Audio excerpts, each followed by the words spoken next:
Gente, boníssimo dia. Estamos aí para um Syncap especial, extraordinário, junto com o nosso amigo Casta Cripto, Rafael Castanheda, tá?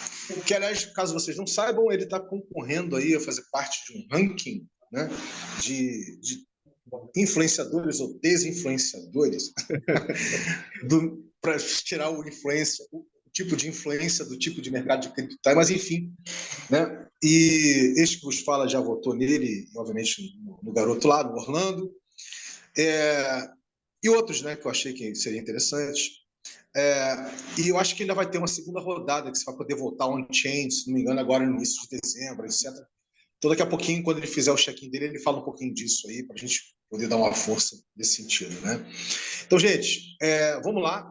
O tempo está curto para todo mundo, né? Então, vamos ser bastante sintéticos e objetivos. Vamos começar por um check-in, que a gente sempre faz isso, tá, Castro? Então, um check-in de como está chegando, como é que está seu espírito, etc. E aí a gente já passa, você passa para alguém, etc. A gente dá a rodada e a gente já inicia nosso trampo aqui, nossa exploração. Fica à vontade aí, querido. Maravilha, cara. Eu tô viajando, né? Tava participando de um evento agora no final de semana, correria do caceta. Tava fazendo um evento com os Parialiners do mundo cripto, cara. A galera do Money. Que doideira que foi aquilo, cara. Da palestra, entra com musiquinha, não sei o que e tal. Vamos lá. Tava fazendo o que tem que fazer, né? Foi divertido. Agora eu tô com o time da Monkey, que faz IA no escritório deles. Tô bem, trabalhando pra caramba, organizando o Castaverso pro ano que vem. Vamos lá, vamos trampar. Pedrão, essa bola. Fala pessoal, bom dia aí. Chego bem também. Hoje já com mais horas de sono. Eu, eu tava meio bagunçado aí, mas agora já tô mais descansado e preparado aí para a semana, finalmente. Dero, Grata, Pedro. Bom, chego bem tranquilinha e curiosa aí para ver essa dinâmica com Casta. Você, Vinícius. Tá no mudo aí, cara. Tá mutado. Bem, então vamos lá, gente. O que vai acontecer é que o que eu comunico com o Casta é dele dar, como ele está chegando junto na cocriação do Rerê, vai começar, a gente vai marcar para a semana que vem o início do Rerê, mapeamento crítico da valocracia, que ele julgou que seria uma coisa mais interessante a gente fazer um mapeamento crítico, correto? Eu julguei que seria interessante ele também, enfim, está começando a fazer parte, enfim, também dar uma olhada no que vai ser essa primeira experiência de webinar junto ao Gavin Angels, né, que é o primeiro clube de investimento hoje do Brasil, que torna isso ainda mais interessante, né, porque se transformou numa referência, mas está sentindo que precisa, nos próximos 20 anos, né, inovar, etc. E foi muito interessante essa aproximação que tem acontecido, e a gente está a um passo, né, dessa primeira experiência, tudo que ela implica. Então, o que eu vou fazer é, na realidade, só mostrar para ele os meses de cocriação que a gente levantou, qual foi a síntese, o enfoque, para que ele dê um feedback para a gente, tá bom? E aí aproveita, o Pedro Ivo, que eu acho que não viu esse material completo ainda, ele vai dar uma olhada. Derô já viu, Derô, embora tenha muito cabelo, já está careca de ver, já viu isso várias vezes. Mas vamos nessa, gente. Vamos compartilhar aqui para a gente poder dar uma olhada juntos. Vamos torcer para não piscar, porque, entendeu, Castro? Tudo que eu uso é equipamento de reuso, então esse notebook é velhinho. De vez em quando ele fica piscando assim, eu não estou aguentando mais não, você fica me usando direto, não dá certo não. Então aqui a gente tem aquele tradicional só iniciozinho, né? Aquele iniciozinho do... Vou botar aqui rapidinho.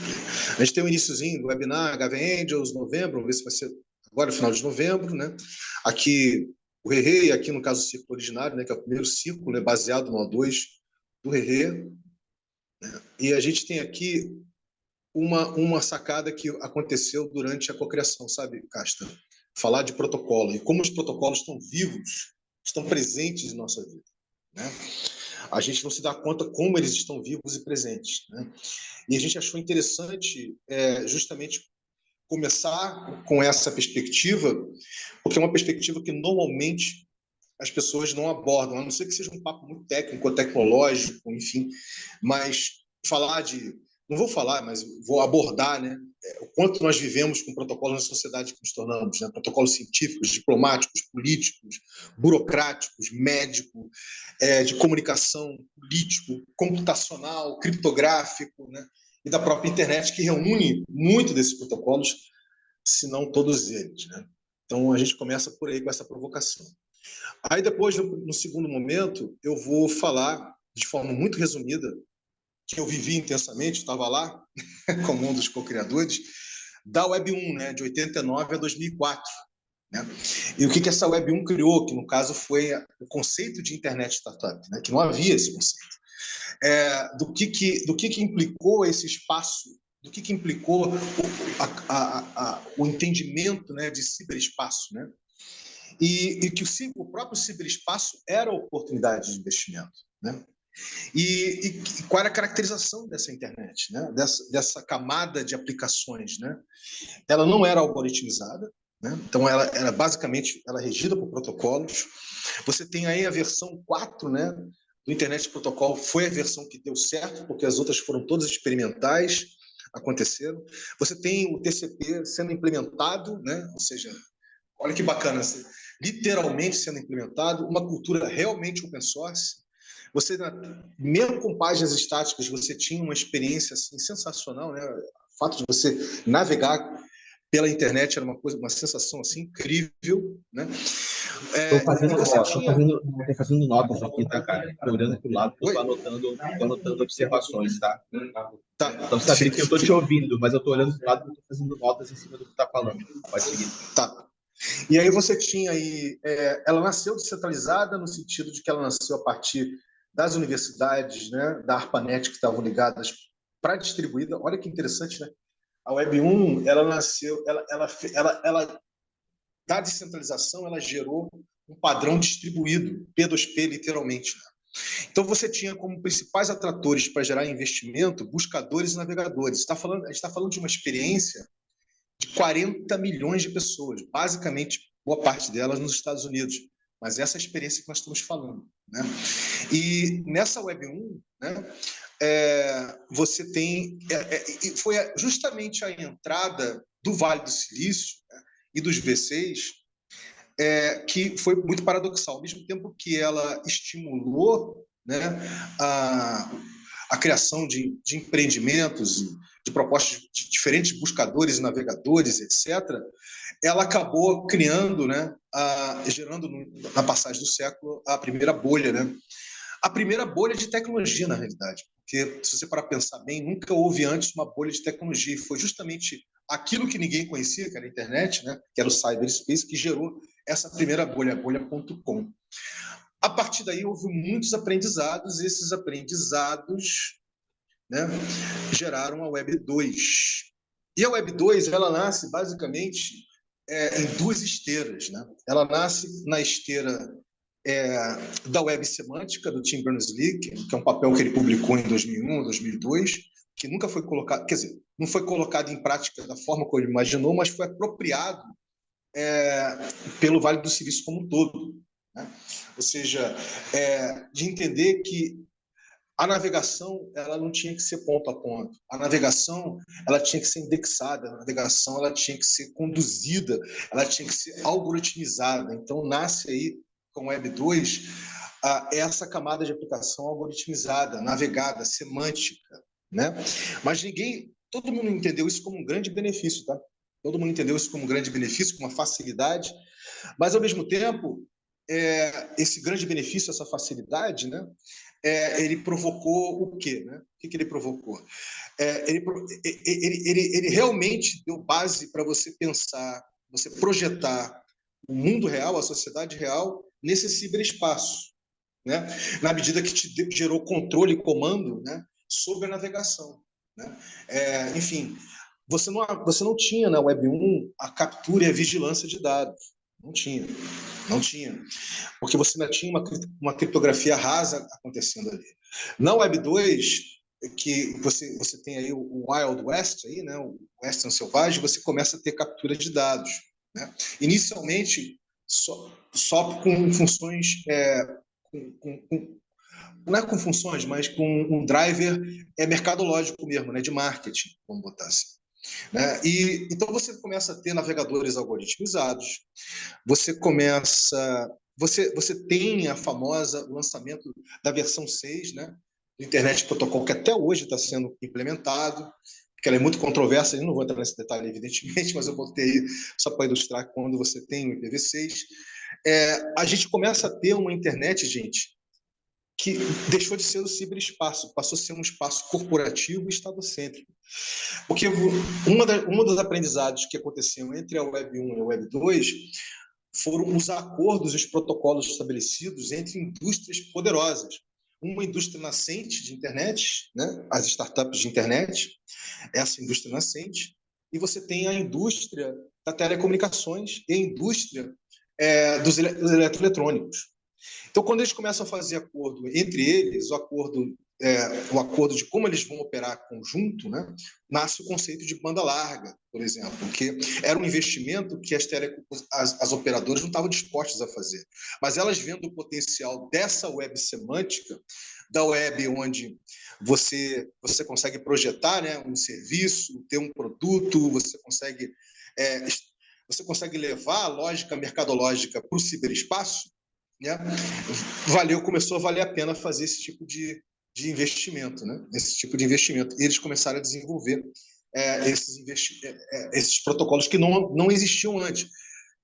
Houveram algumas tentativas na década de 70 para 80, do chamado Bellheads e Netheads, de estabelecer algum tipo de protocolo, mas isso nunca foi para frente, né? Nunca chegou aí para frente. Minto, foi para frente para os serviços militares e de vigilância de agências dos Estados Unidos, mas não foi à frente para as pessoas de uma forma geral, né? Eles haviam desenvolvido seus próprios protocolos, ou seja, com seus próprios satélites, enfim, aquelas coisas todas. Mas voltando, então, o que acontece? Então, você tem aí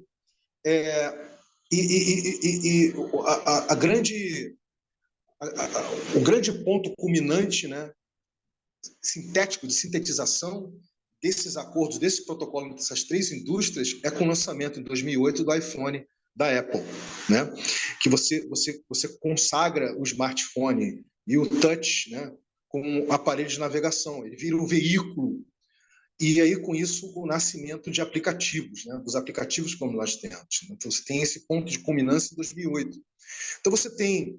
E uma das coisas que foi inventada até lá e que se transformou, de fato, na grande infraestrutura, né, desse tipo de experiência de internet foi a computação em nuvem, né?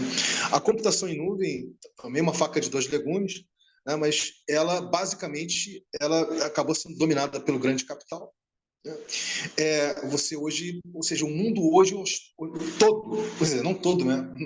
Todo mundo está nessa internet ainda, mas 5 bilhões de pessoas aí tem centenas de milhares e centenas de milhões, né? Centenas de milhões, se não bilhões de aplicativos hospedados, né? E a vida toda da pessoa aí, né? Mídia social, games, enfim, tudo, né? Tem mensageiros, servir, tudo que você possa imaginar está aí hospedado nessa computação em nuvem corporativa. Vira closed source, embora ninguém fale disso, né? E a grande desculpa para dizer que não é closed source é falar que tem uma API pública, né? Ou seja, a API pública é a desculpa. Olha, tem uma API pública. Tá? Então, essa é a grande desculpa para dizer que é closed source. Você tem as páginas dinâmicas, né? O multicast, a transformação do broadcast da televisão, vira um multicast. Os buscadores algoritmizados, etc., centralizado nas big techs, olha que a diferença gigante, acesso banda larga. A gente agora não é mais cibernauta, é usuário, né? E seguidor. E o que criou? Criou a macroeconomia da atenção, né? E criou com isso o famoso influencer, né? Exatamente. Macroeconomia da atenção baseada no hiperconsumismo e gerou essa geração algoritmizada e técnico-feudalista que a gente vive. Enfim. Então, a gente está falando aí de um experimento, cara, como nunca houve antes, de fato, né? Nunca houve antes para a nossa espécie, de 5 bilhões de pessoas. Que é uma loucura isso, né? Esse dado recente, Casta, esse dado é a previsão do que o e-commerce corporativo das big techs vai faturar, só o e-commerce sozinho, nesse ano, 6,3 trilhões de dólares. Né? Então, é o que nós temos para hoje aí, em termos de Web 2. Né? Se quiser que eu pare aqui, se você faça alguns comentários da Web 1, Web 2, eu paro antes de a gente seguir. Não, cara, vai até o final que eu faço os comentários no arremate só. Tá, beleza. Mas tá legal, tô Aí, curtindo. e aí a gente tem aqui a Web 3. Né? Então, o que é interessante da Web 3? Né? A Web 3, ela nada mais está sendo, por enquanto, que uma camada de aplicativos descentralizados sobre a Web 2. Ou seja, ela está sendo ainda uma camada de aplicativos descentralizados sobre a Web 2. Ela não tem a sua autonomia, vamos dizer assim. Ela ainda não criou todos os seus primitivos tecnológicos, muito menos culturais. Né? Então, isso aí é o que ela criou, por enquanto. Mas a gente pode mudar isso. O que ela gerou? Ela gerou o potencial de uma nova forma de se saber relacionar com a internet. A gente ainda está explorando os primórdios disso, as origens disso. Como é que a gente sabe se relaciona com esse tipo de internet na medida que nós somos seres cibernéticos, né? Então, a gente começa a ter navegadores criptografados, que é uma experiência nova para muita gente, e é uma experiência de primeiro contato, diga-se passagem, com a Web3, via um Brave da vida, via uma Opera da vida, etc. Você já começa a ter. Não que esses navegadores não existissem antes, porque eles existiam, mas eles adotaram a Web3 como mantra, né? Então, eles viram meio que uma janela, mais até do que a MetaMask, eu diria. Tá? Ele vira uma janela de entrada para essa emergente Web3, vamos dizer assim. Você tem os famosos contratos inteligentes, né, que é uma cultura que nasceu do Ethereum, etc., que se espalhou por outras DLTs ligadas à tecnologia de blockchain, mas a gente sabe que não só a tecnologia de blockchain, né, tem outras DLTs, como Holochain, como Hashgraph, como DAGs, etc., aí fora. Você tem aí o conceito de criptonauta, né, ou daoísta, vamos dizer assim, mas ainda sendo disputado, né? Porque as coisas ainda não podem se resumir, não vão se resumir só ao mercado de cripto, né? Então você tem essas questões aí. Você tem o resgate do open source, que é sensacional, código aberto, esse resgate é lindo, maravilhoso, né? Você tem a privacidade, né, criptografada, né, de uma forma forte, com a criptografia forte, não com a criptografia fraca de um WhatsApp, de um Telegram. Então, você tem uma criptografia forte baseada nisso. Você tem o surgimento aí das carteiras, das wallets, que é um fenômeno que eu considero ainda como parte do início, né? Embriônico ainda dessa história, mas isso aí vai desaparecer. Com o tempo, isso vai virar uma coisa que as pessoas nem vão falar sobre isso, né, com certeza absoluta. Você tem uma dinâmica de tirar essa centralização corporativa para descentralizar. Essa descentralização, ela ainda tem, resguarda ainda. Se fala de comunidades, mas essas comunidades, na realidade, elas ainda têm uma semelhança com corporações, né? Ou seja, porque uma comunidade é uma coisa viva, né? Uma comunidade é interativa, ela é orgânica, ela muda, ela vai evoluindo, algumas coisas ela mantém, outras coisas, enfim, ela influencia e se deixa influenciar. E os tipos de comunidades que nós temos na Web3 são muito monolíticas, ou são muito centradas numa só dinâmica, ou seja econômica, seja qual for, tecnológica, etc. Então, mas você tem um movimento de descentralização acontecendo ainda assim, né? Você tem esse conceito de bens públicos, que é muito bacana, que está vindo muito com força, né? A partir da dinâmica de financiamentos regenerativos, de ReFi, etc., que é todo um ecossistema que está nascendo, que usa cripto de uma forma muito diferente, que está sendo usado para o mercado mainstream, do mercado de cripto, né? E, claro, você tem aí a Bitcoin. A Bitcoin é toda uma outra história, porque o Bitcoin ele inaugura em 2009, né, o que veio se chamar de Web3, e obviamente que aqueles maximalistas de Bitcoin entendem que Web3 é uma coisa e Bitcoin é outra, a gente sabe disso, mas eles, sem sombra de dúvida, porque se não fosse o Bitcoin, o Vitalik não teria feito fork do Ethereum, baseado na tecnologia do Bitcoin, do blockchain do Bitcoin, diga-se de passagem, lá com Yellow Paper, né? Enfim. Então, você tem tudo isso misturado, você tem Você tem esses fenômenos todos acontecendo, muito nascentes ainda, muito emergentes, e ainda assim você tem, na semana passada, você tem aí uma movimentação em termos de mercado de cripto, né, de valor, de total value locked, você tem aí 1,45 trilhões de dólares, né, já colocados, com uma experiência que envolve 50 a 60 milhões de pessoas. Né? Então, isso é muito poderoso. Né? Então, a oportunidade de investimento é a própria Web3 em si, os atuais atratores são todos esses que eu listei aí, e os veículos são as DAOs, por enquanto as DAOs, as DEPs, principalmente as DEXs e também as SECs. Então, você tem aí, são os veículos para tudo isso. Então, essa caracterização da Web3. Né? E aí eu botei aqui no centro que a coordenação disso tudo através de um protocolo tecnológico criptografado, né? etc. Então, está aí. Bem, aqui eu faço a apresentação, né, da Web3. Aqui, a pedido do Edson, que é o investidor, né, que é o membro do Gavin Angels, a gente fez um detalhamento de como está a Web3 hoje para 2024, em termos de macro, emergente e muito além de cripto, entendeu, Castro? Então, eu vou passar aqui por você. Vamos começar aqui pelo macro, né? Ih, começou a piscar. Peraí. Vamos ver. Tomara que não pisque. Cara, não só começou a piscar, mas a gente está tipo, no quinto slide de 22 slides, é isso? Oi? Não. É que tem outras coisas aqui dentro, não tem... Entendi. Tem outras coisas aqui dentro. Não, deixa eu ver se não pisca aqui, rapidinho. Vamos ver. Tem jeito, coisa velhinha assim mesmo, tá? Aí, piscou de novo. Pega com eles um que não pisca, cara. Um usado que não pisca. Primeiro mod da parceria aí, tá nessa máquina aí, cara. Não, essa apresentação ela não vai ficar aqui, né? Evidentemente, no Canva, né? Eu vou baixar ela, etc. Não, vou fazer de uma outra forma. Para você poder trabalhar em aplicações que não fiquem piscando, pô.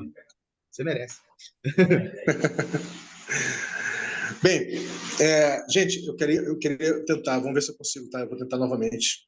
Uma pena, justamente a Mas parte o que eu queria falar com você. Ô, Vini, é um lance de conexão ou é um lance da tela? Não, é tela. Eu já tirei todas as janelas aqui, vou tirar de novo. A máquina não aguenta, né? Não aguenta, ela é velhinha.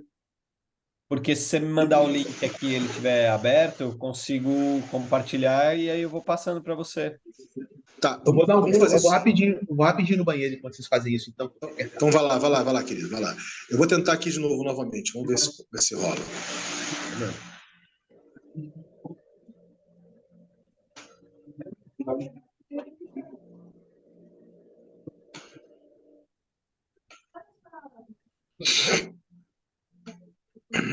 Ó, eu não sei se serve para você um desktop, mas eu vou ver com o Espaço Rua se a gente consegue, dentro da piscina comum aí, disponibilizar. Eu não sei como fazer para chegar até aí, mas tem... Eu vou a Carrancas.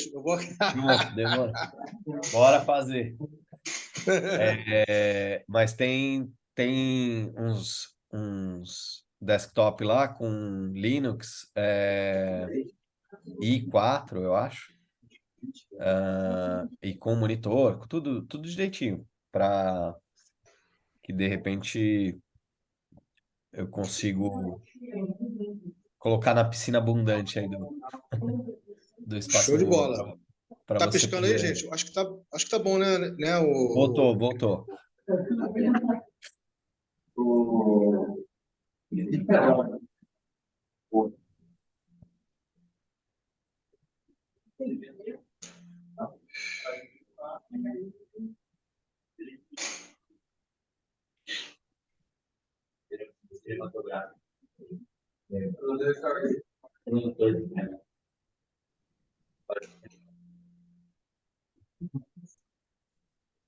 Mas de qualquer forma, Pedro, me passa o seu e-mail. Pode ser o Pedro Ivo. Eu vou te mandar aqui no chat.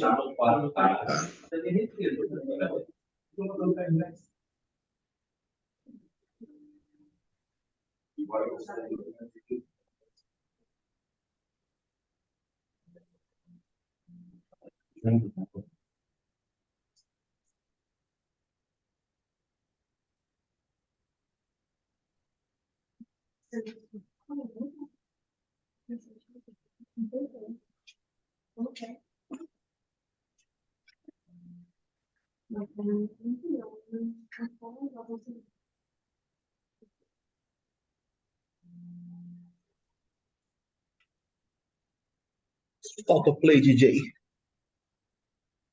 Então vamos lá. Então aqui, Casta, a minha ideia aqui foi a seguinte: o Edson, levando em consideração a cultura dos investidores que estão presentes, né, no Guardian Angels, e sabendo que são poucos aqueles que de fato são mais disruptivos, vamos botar assim, ele achou que seria interessante a gente falar do macro, ter uma perspectiva crítica do Rerê com relação ao macro, né, aqui no Brasil, em termos de Web3, e, enfim, dar uma geral, né, para passar como é que está aí essa emergente Web3, criticamente, passar alguns dados, etc. E o que a gente compilou foi isso aqui, tá? Falar sobre essa última ata do Fed de 2023, mesmo que ela já tenha sido publicada, mesmo que já tenha sido consumida, mesmo que vai se manter os juros, ou vai ter uma indicação de queda para frente, em suma, ela já está influenciando, né, o próprio mercado, né? A gente vai ter um mega DeFi Summer aí, inclusive com Fidelity chegando junto, com fora BlackRock, enfim, tudo mais que está acontecendo. Então, eu achei que fazer um comentário sobre isso é uma coisa que talvez não seja um conhecimento geral, né, digamos assim, para todos os investidores, né? Que o Edson passou para a gente, que alguns sabem alguma coisa de Web3 ou de cripto, mas muitos não sabem. Então, eu achei bacana manter isso aí. Falar de marcos regulatórios e adoção cripto, né? Dar um geral assim de como os Estados Unidos têm uma realidade completamente diferente do Brasil e como o Brasil, de certa forma, está saindo na frente de uma forma muito diferenciada até mesmo da China e da Europa, enfim. Falar de como a adoção cripto no Brasil é fortíssima, né?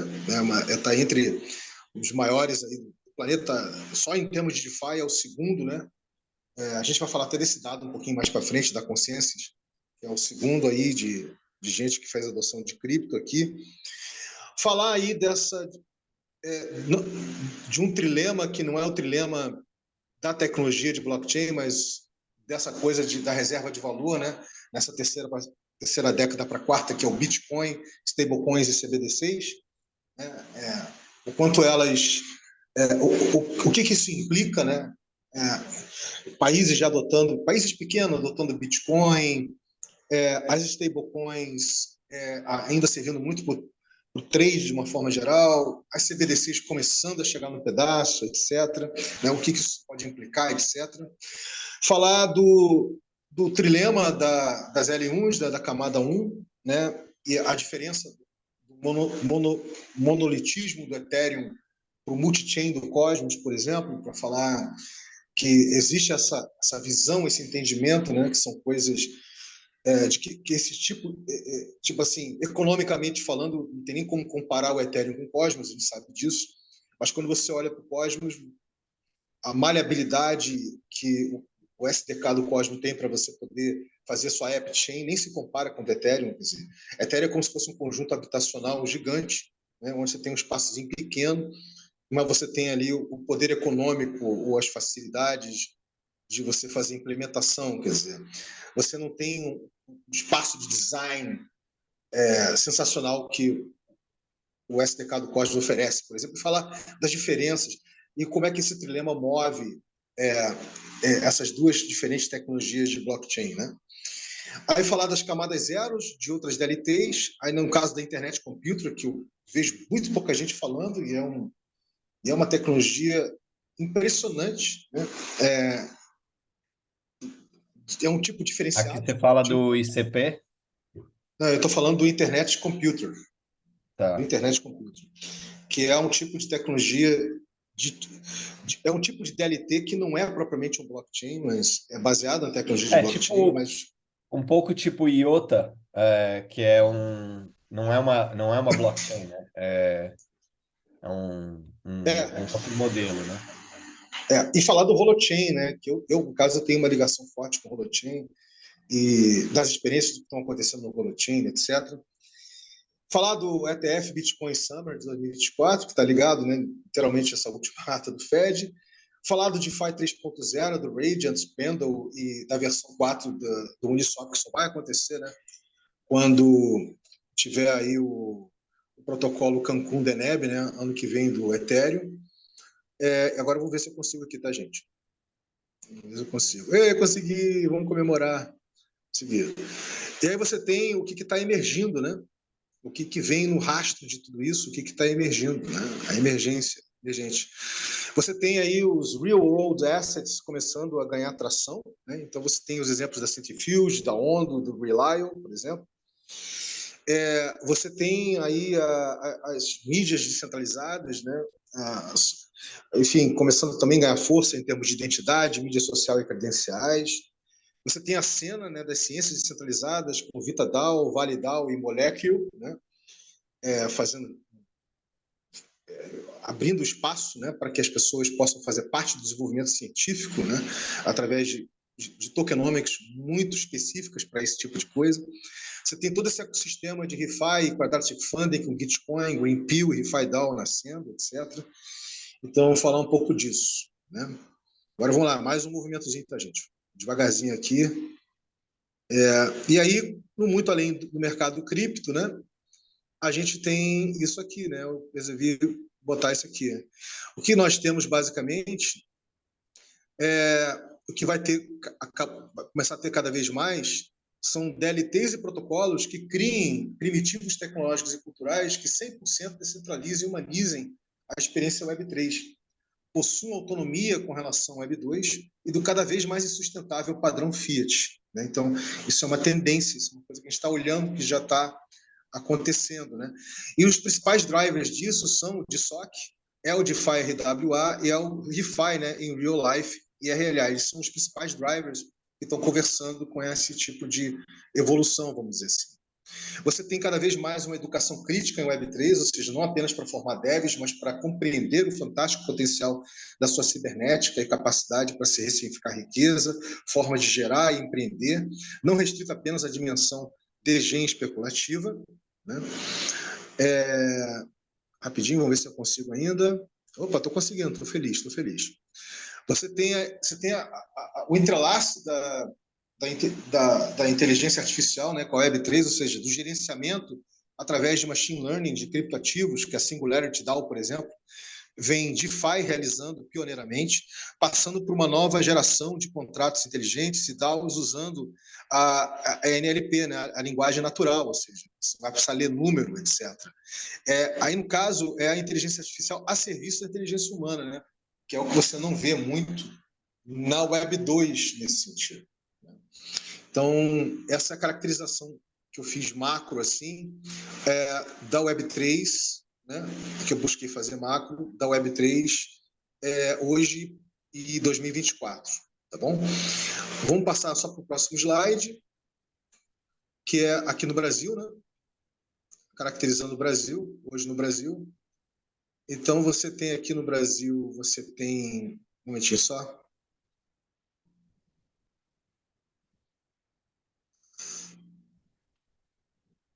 Você tem no macro, né, um ambiente regulatório positivo, a CVN, por exemplo, autorizando a emissão tokenizada de CRI, né, de certificados recebíveis para o mercado imobiliário, né, e os certificados recebíveis para o agronegócio.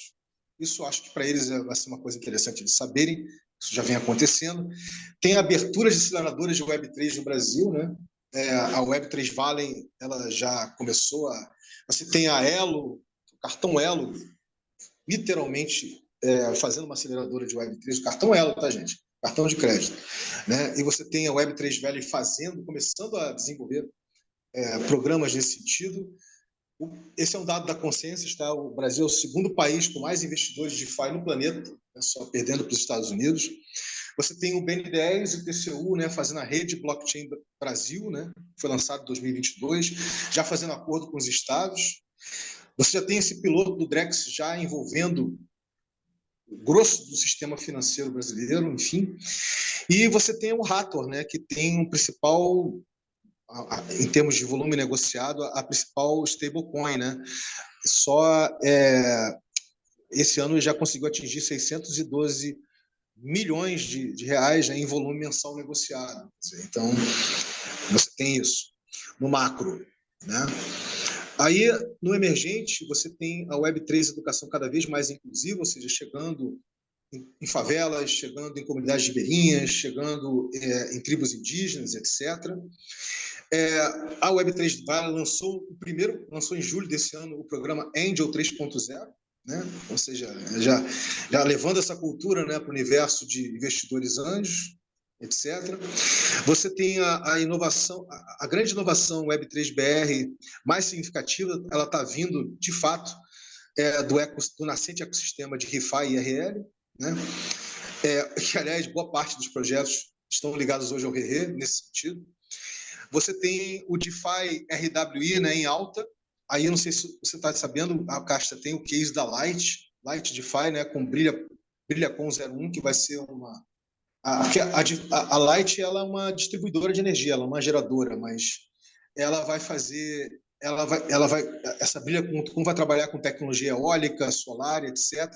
E você vai poder ter participação, você poder ter stake e participação nesse tipo de replicadora, que ela vai usar em parte energia que vem das Furnas, vem de Furnas, Itaipu, etc. Mas eles vão também acrescentar energia, né, para o sistema, para que não dependa só de Furnas ou só de Itaipu. Né? Então, isso aí é uma coisa que já está acontecendo. Eu não sabia disso, isso aí veio na pesquisa. Você tem aí o NFT Brasil, primeira edição esse ano, com a cena nacional superaquecida. Eu coloquei humildemente o ReRe, né, criando primitivos culturais de Web3 inéditos. Né? Então, botei aqui também uma coisa emergente. O ecossistema, eu caracterizei os serviços de Web3, coloquei a Debu, botei a Giradal aí, tá, Pedro? Giradal, do qual você faz parte, né? A Transfero, né? A Lynx Studios e a Web3 Valley, né? Como de serviços. Em termos de educação, blockchain na escola, Código Brazuca, Play for Change, Educar Mais. Em termos de Web3, DeFi e IRL, eu botei a Borderless Money, a Fitoinstância, a Agroflorestal, a Econave. E Web3 NFT, eu botei a Belly Switches, né, que é conhecido, e o CryptoHashes, que é tão conhecido quanto, para caracterizar. Em suma, aí na sequência a gente vai apresentar, né, um pouco do ReRe, tá? Eu não vou entrar aqui no detalhe de como eu vou apresentar o ReRe aqui, mas vai ser bem rápido.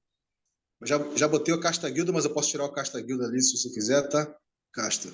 Eu ia te perguntar se era tranquilo deixar a Casta Guilda ali. À vontade. E aí você tem aqui a proposta, né? Que a gente vai... Um exemplo de como a gente vai estar apresentando os projetos, né, do ReRe. Então, a gente tem aqui a síntese proposta da Fitoinstância, por exemplo, né, lá da Bahia. A Fitoinstância, né?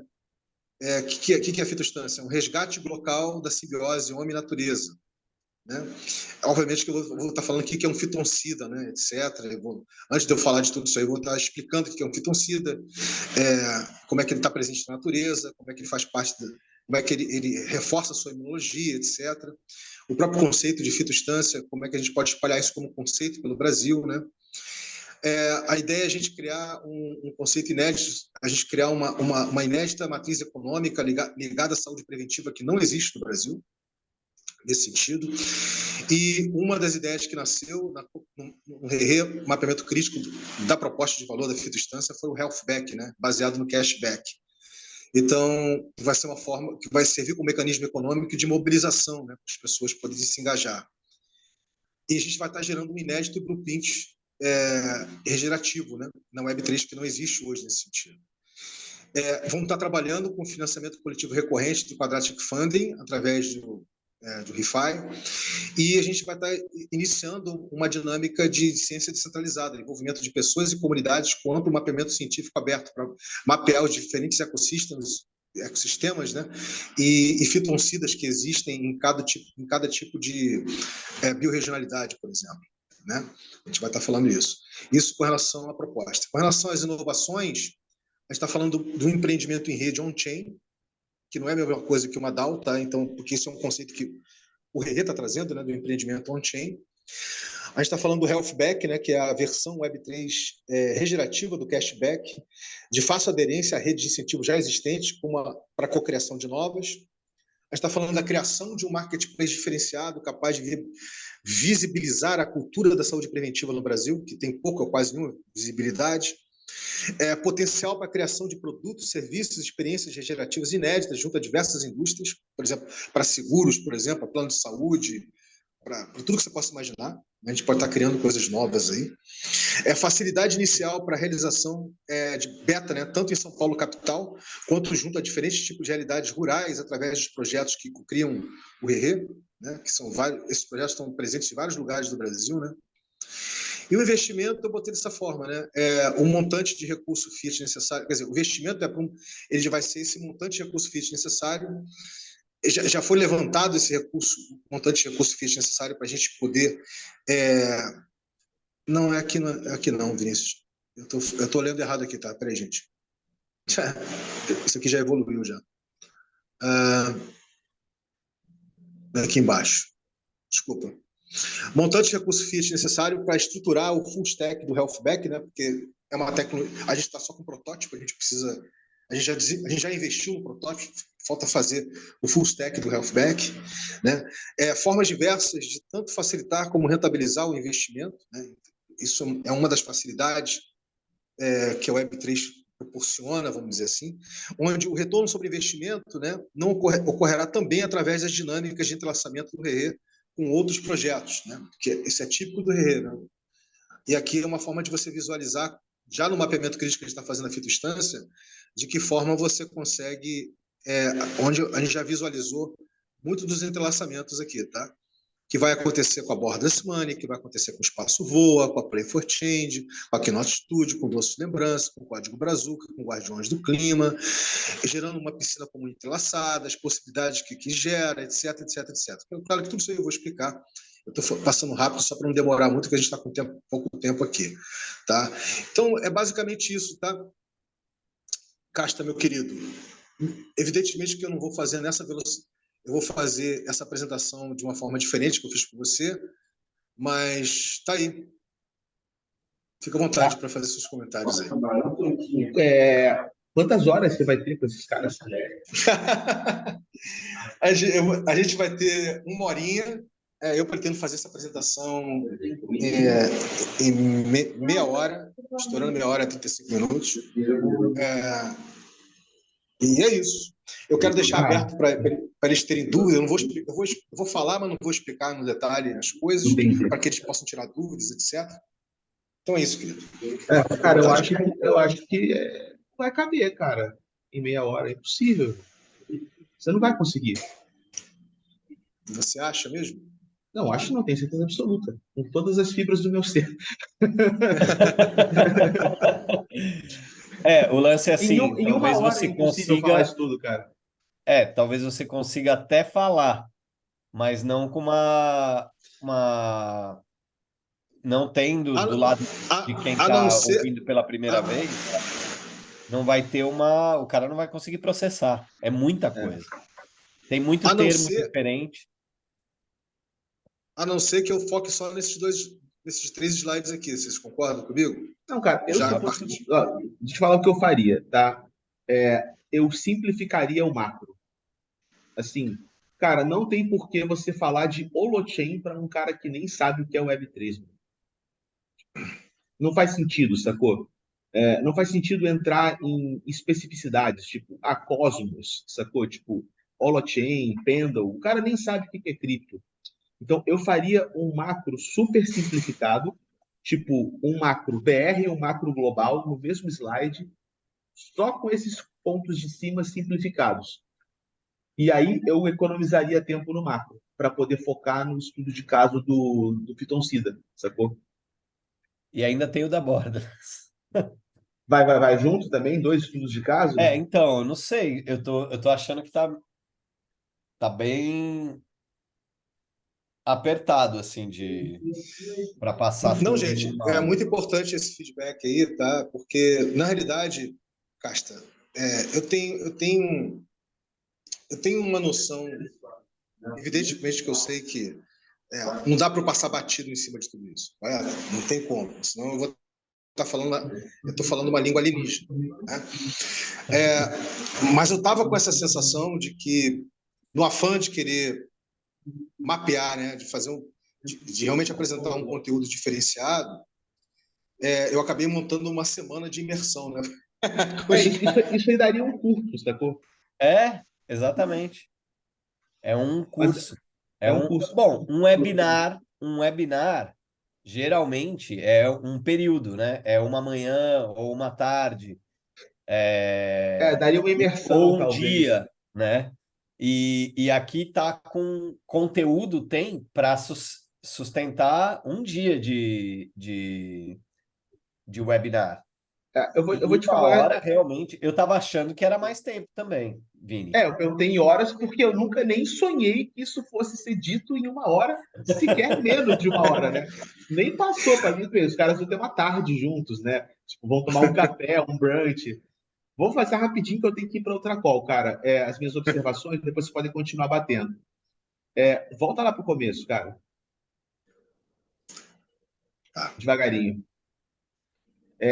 Você fez um slide para cada web, né? Eu achei legal essa ideia, tá? O que eu faria?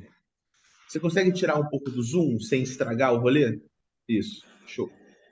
Ó, por incrível que pareça, cara, aqui eu faria o seguinte: eu transformaria cada um desses slides em 2. No primeiro slide, eu colocaria só a temática que está nessa galáxia aí no meio. Então, tipo, primeiro você fala o que é a Web 1. Aí você vai falar um pouquinho sobre esses termos que estão na espiral. Eu não falaria todos, cara, entendeu? Eu não passaria um por um como um lembrete. Eu falaria o que desse vontade. Então, falaria, sei lá, de open source, descentralizada e não algoritmizado. E deixo o resto para ilustrar. E o que você colocou na periferia criou, gerou oportunidade, atratores, 40 milhões, eu colocaria isso num segundo slide. Então, primeiro você fala, cara, Web 1 é isso. Web 1 é open source, é discado, é modem, é cibernauta. E o que é a Web 1 em termos de negócio? Aí é outro slide, que seria esse quadrante. Essa maluquice da Web 1 criou a internet startup, gerou a bolha.com, investia pelo ciberespaço e os atores eram buscadores navegadores num mercado de 40 milhões de pessoas. E eu faria isso com todos eles. Primeiro Será que não explica... ficaria legal mostrar os 3 mapas e no final colocar essas 3 colunas Eu dos acho que não, 3, cara. Porque o cara tem que que fazer aí eles enquete. conseguem... Não, eu digo mais porque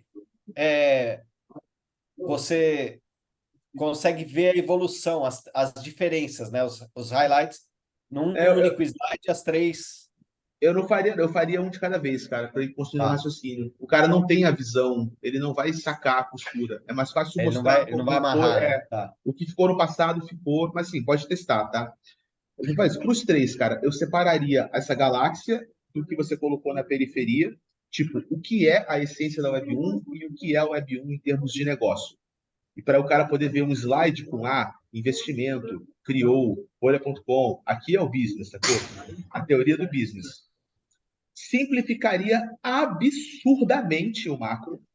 Tipo, teria um slide de macro com global e BR no mesmo, tipo, 4 linhas para cada um, lado a lado.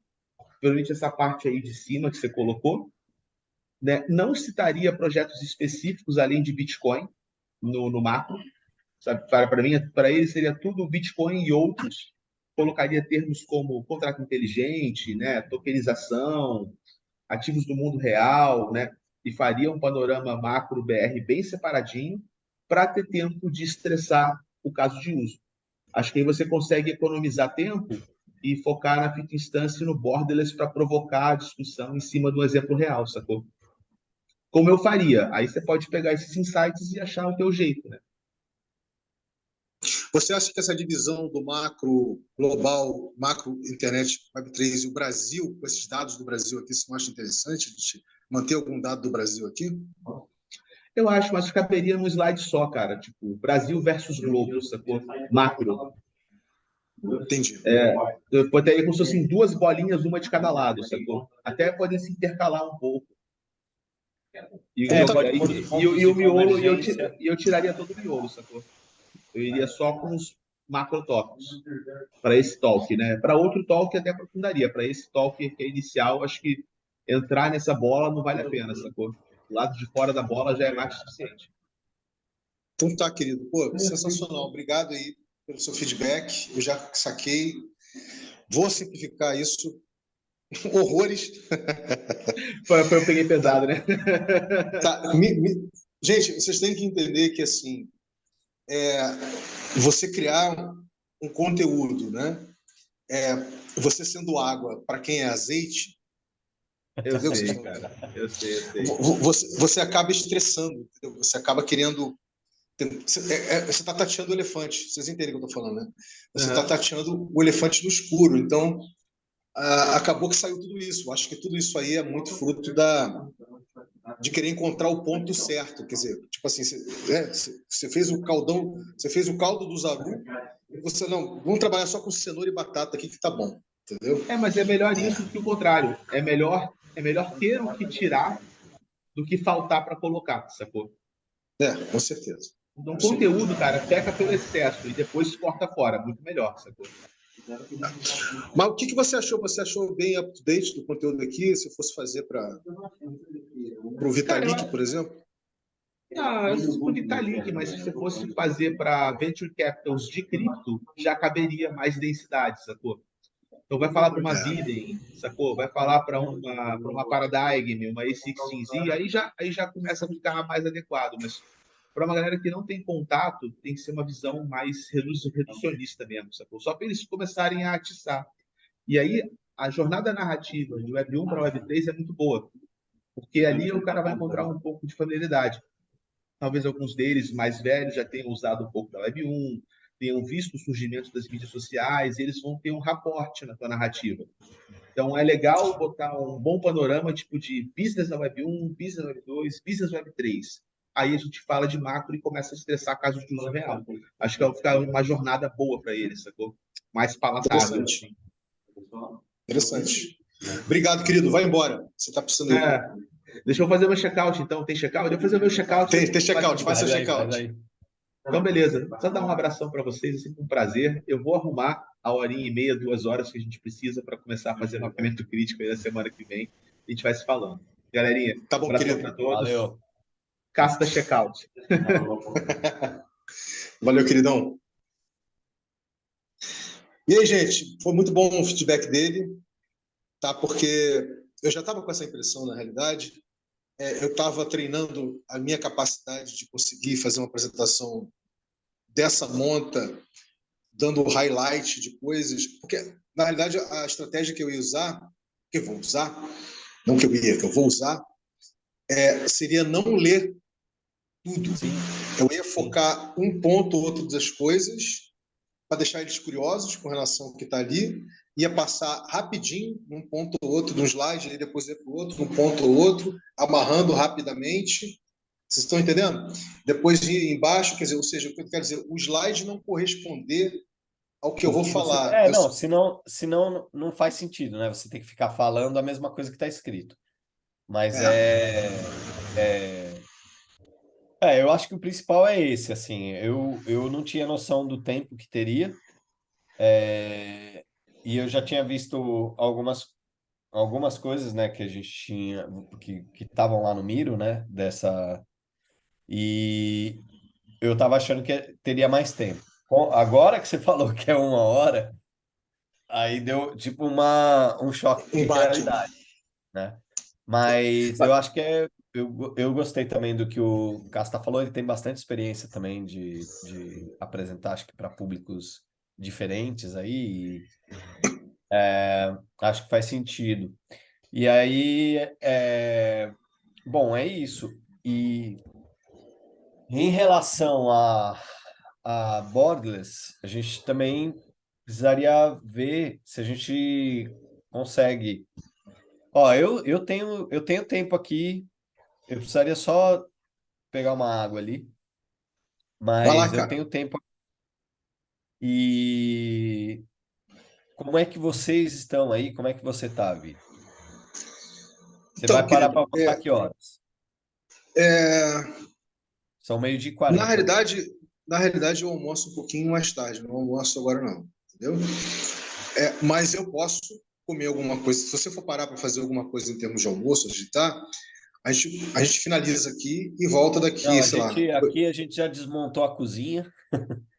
E aí a Ju vai com as crianças pegar, vai comer em algum lugar e vai trazer uma marmitinha para mim. Então eu posso ir direto aqui até 1h30, 1h40, eu acho que ainda tá de boa aqui. Então, beleza. Às 2 horas eu tenho uma. Ainda não está confirmada, mas eu tenho uma reunião aqui a princípio. Cara, justo hoje ainda fizeram já uma matéria lá sobre um lançamento que a 3.0 está fazendo do Smart Ticket de futebol para o São Paulo Futebol Clube. E eu que estou no suporte. Então, deu uma tumultuada a mais aqui, né? Mas, enfim, é isso. Eu tenho esse tempo agora. Eu acho que se você quiser aproveitar que está fresco aqui, as coisas que o Casta trouxe e eu tô aqui junto e tal, quiser dar Vamos aproveitar. uma mexida Deixa ali só, na deixa eu apresentação. só finalizar aqui, né? Essa interação com o Casta. Tá? É, então, vamos fazer um check-out desse 5 com Casta. Fica à vontade aí para fazer a sua apreciação, check-out. Pedro e Deru também, a gente finaliza aqui e a gente já parte para fazer a exploração da cocriação, né? Do slide da Borderless One. Tá, Vamos lá. beleza. Fica à vontade aí. Quem quiser, você, Deru, ou você, Pedro. Vai lá. Começa aí, Deron. Achei ele bem preciso, né? O Casta, apesar de ser filósofo, ele é bem pragmático, assim, nas questões, assim, para deixar claro para as pessoas. Eu achei bem pertinente. É isso. Passo para o Pedro.